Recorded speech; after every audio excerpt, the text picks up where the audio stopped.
As someone who grew up in a frugal immigrant family, here are 3 things that I learned from being around wealthy people, particularly through my job in investment banking and venture capital, that have completely changed how I think about spending money.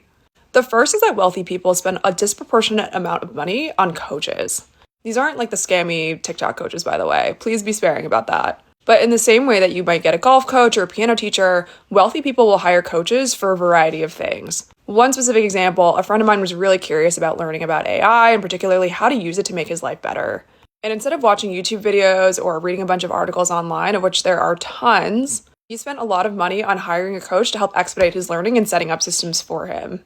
And as someone who grew up self-teaching from YouTube videos or SAT prep books, I felt so uncomfortable for a while. I was like, why would I spend money learning something from someone that I can learn on my own?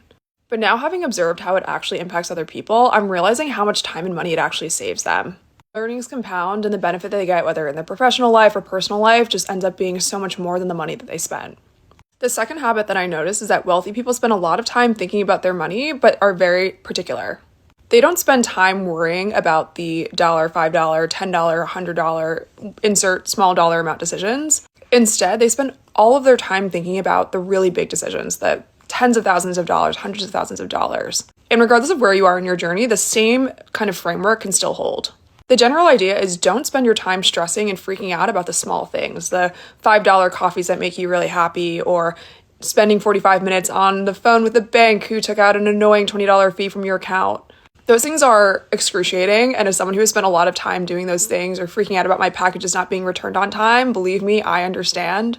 But from observing wealthy people, I'm realizing that me spending that time on much bigger things, whether it's focusing on optimizing my taxes or when I buy an apartment one day, figuring out the best way to save, tens of thousands of dollars on that, is so much more worth the energy and time than freaking out about my daily coffees ever will. The stress that adds to your life as well is also a tax. And so being able to free yourself from worrying about it is a huge benefit in and of itself.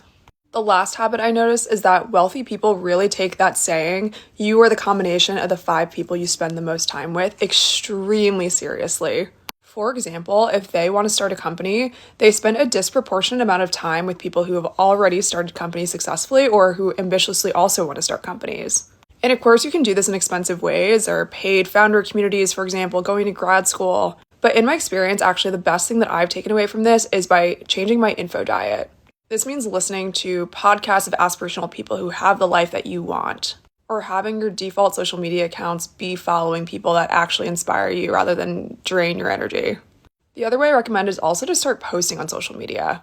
I started posting on Twitter 2 years ago, and I've actually met more interesting people relevant to startups, tech, founders,